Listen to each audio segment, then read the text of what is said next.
رغم الظروف الصعبة التي يعيشها وسط خيمة في منطقة نائية بولاية سعيدة، الطالب الجزائري بوحفص فضلاوي المتفوق في امتحان شهادة البكالوريا بمعدل 17.92 يحظى بتكريم يليق بجهده من طرف السلطات المحلية لولاية سعيدة، التي منحته سكنا اجتماعيا لعائلته، وقررت التكفل بمصاريف دراسته، ومنحته هدايا معتبرة جمعتها من متعاملين خواص.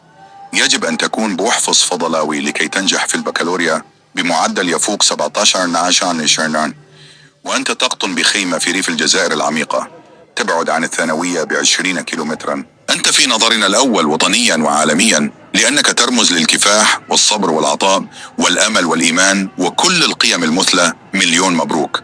السلطات الولائية بسعيدة تقرر منح سكن لعائلة التلميذ فضلاوي استلم مفاتيح سكنه الجديد اليوم من ديوان الترقية والتسيير العقاري من قناة عبد الله عامر الزمر.